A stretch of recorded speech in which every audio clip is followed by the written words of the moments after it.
Welcome to the Lost Roman Heroes podcast. My name is Matthew. And my name is Matteo. We are serious nerds for Rome, and we are father and son. Together in the Lost Roman Heroes podcast, we dive deep into the history of Rome, from its origin story starring Aeneas of Troy to its death with Constantine XI, uncovering Rome's greatest heroes along the way and ranking them. There are plenty of great podcasts on the big men in Rome's history. Guys like Caesar, Augustus, and Constantine. But that's not us. We're making this podcast to shed a light on Rome's forgotten heroes. From Cincinnatus to Scipio, from Aurelian to Belisarius and beyond, you will not believe the gems that we uncover. So please come join the legion of Lost Roman Heroes and listen to us wherever you get your favorite podcasts. iTunes, Podbean, Spotify, or find us at www.lostromanheroes.com.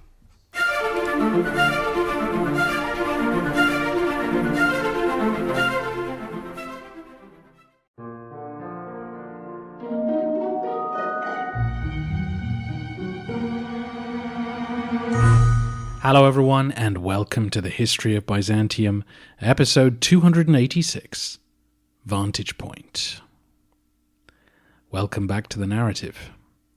We last left the Romans watching on sadly as their capital city was sacked by the men of the Fourth Crusade. Before we move forward, let's just remind ourselves of who is on the chessboard and where they are situated. The sitting emperor, when the Latins arrived, was Alexios Angelos Komnenos, the brother of Isaac Angelos, who'd ruled before him. These two brothers were essentially in charge of the state for the 20 years leading up to the Fourth Crusade.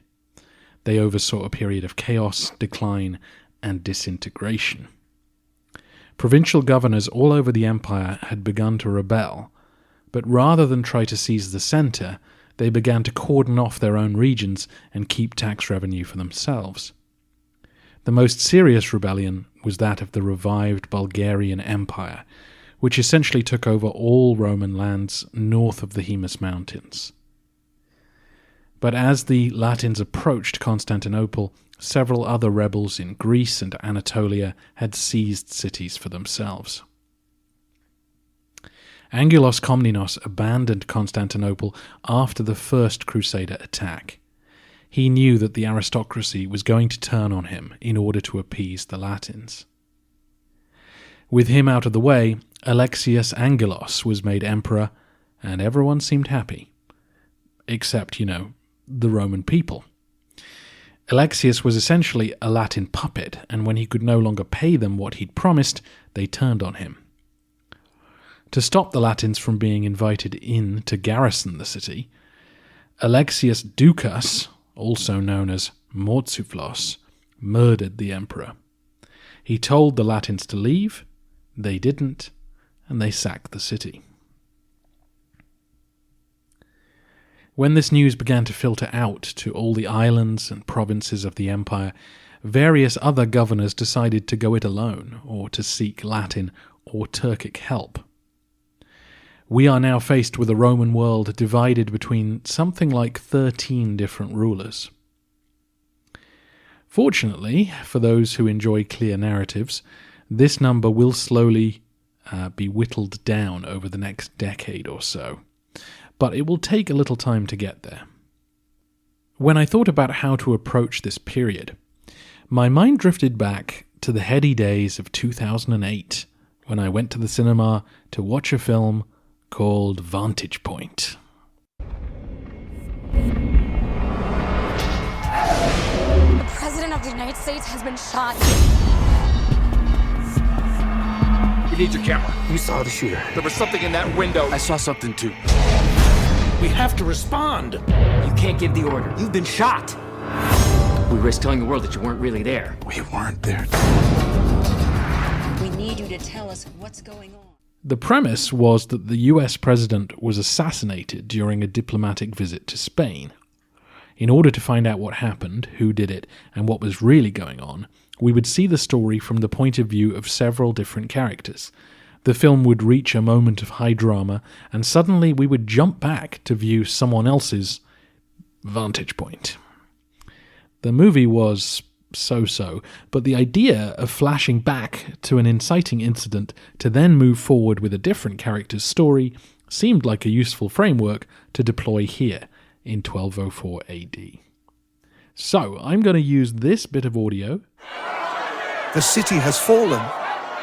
The city has fallen. to indicate that we are travelling back to the sack of Constantinople and beginning a new journey with a new protagonist. I think that will be a helpful way of telling the story that follows.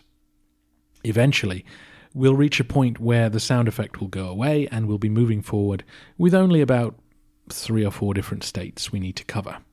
And eventually that will narrow back to just one.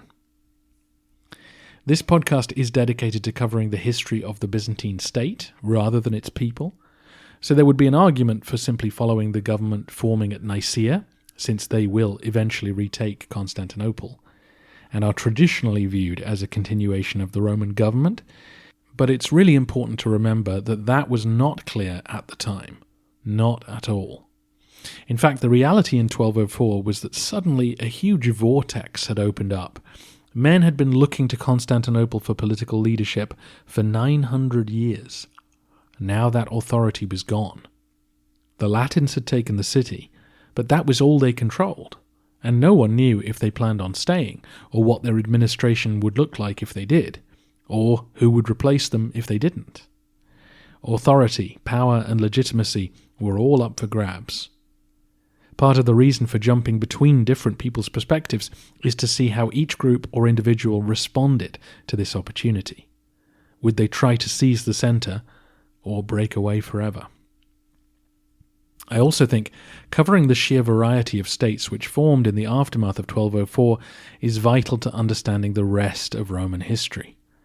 This is a period of extreme fragmentation, meaning that the empire which Manuel Komnenos ruled will never be fully put back together again. To understand why, we have to look at all the different responses to the fall of Constantinople, which means taking up several different vantage points. Let's begin with the most straightforward one. The city has fallen. The city has fallen. Alexios V Doukas, the last emperor of Constantinople, was already on the road when the city actually fell.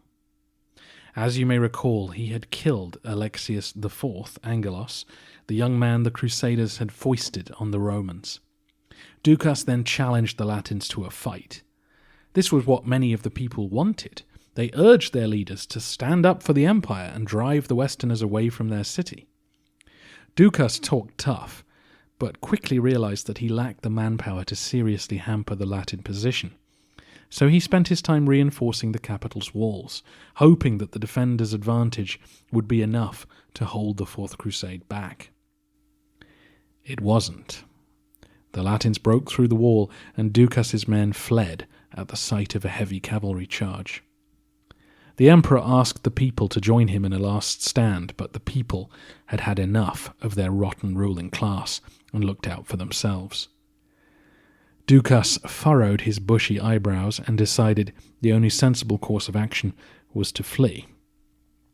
Mortzuflos, as he would be remembered for those eyebrows, gathered up his retinue and hit the road that night, leaving the people of his city to their fate. The following day, the city was sacked, while Mortzuflos blearily made his way west through the Thracian countryside. The question was where to go next. Doukas had been emperor for just 2.5 months. His support had been entirely based in the besieged city. He had no real authority in the provinces. Understandably, he didn't want to give up his title, but who was going to take him in? He was a figure of failure and ruin. As his entourage made contact with the locals, the news that came back was not encouraging. The major fortresses of Thrace were being held by Byzantine officials, most of them loyal to the true emperor, Alexios Angelos Komnenos. Angelos Komnenos, as you know, had been in power when the Latins first arrived, and it was Angelos Komnenos who had locked Mortzuflos up when the latter had been implicated in a coup attempt.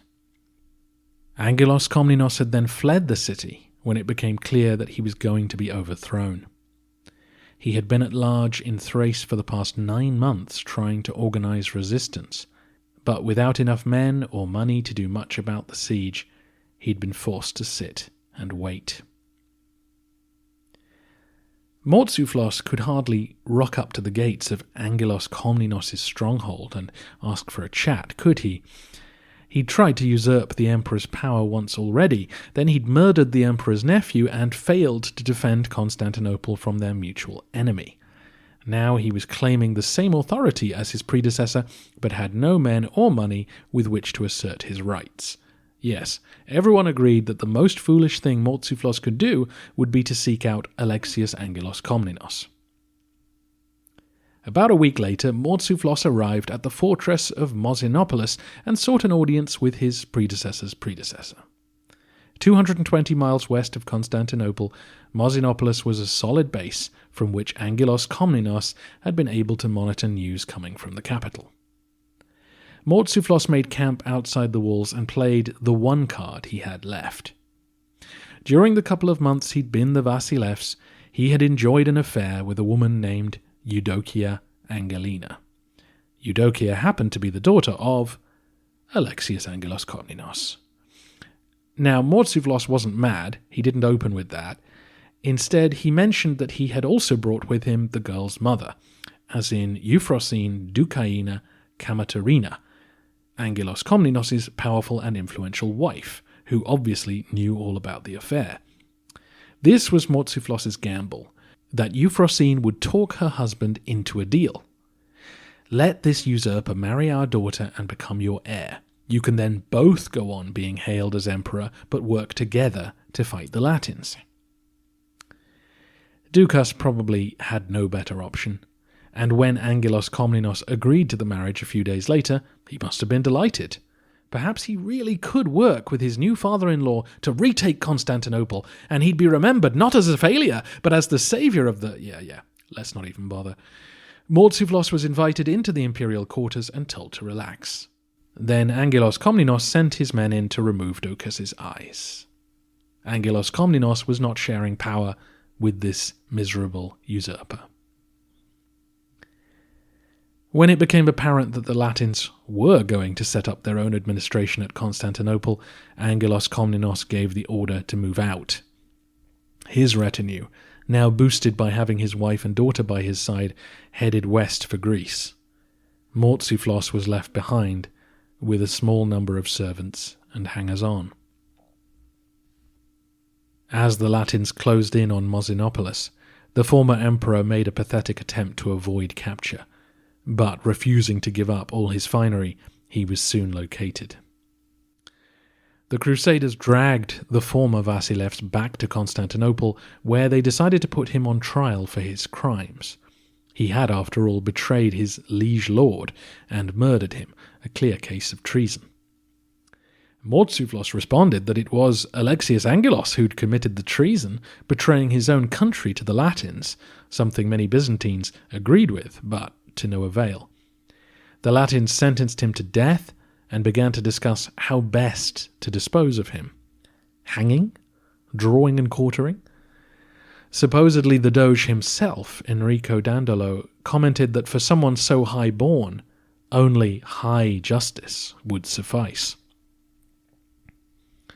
When the Crusaders had first walked the streets of Constantinople, one of the many wonders which had impressed them were the carved columns standing in the middle of two of the public forums. These columns depicted, in spiral reliefs, the campaigns of the Emperor Theodosius I and his sons against long-forgotten barbarians. The statues representing those emperors, which stood atop the columns, had long since fallen down, and to the Latins' surprise, hermits now stood in their place. These stylites had been offering prayers to God on behalf of the Roman people, and their presence had given Dandolo an idea. The blind Mortzouphlos was taken to the Forum of Theodosius in the centre of the city as a crowd gathered. He was pushed toward the column which stood at its centre, erected some 8 centuries earlier. He was then led up the spiral staircase of the column's interior trembling as he went. He was led out onto the platform over 100 feet above the ground below. He felt the wind on his face for the final time and was then shoved off the side. His body plummeted towards the marble below, and then he was gone.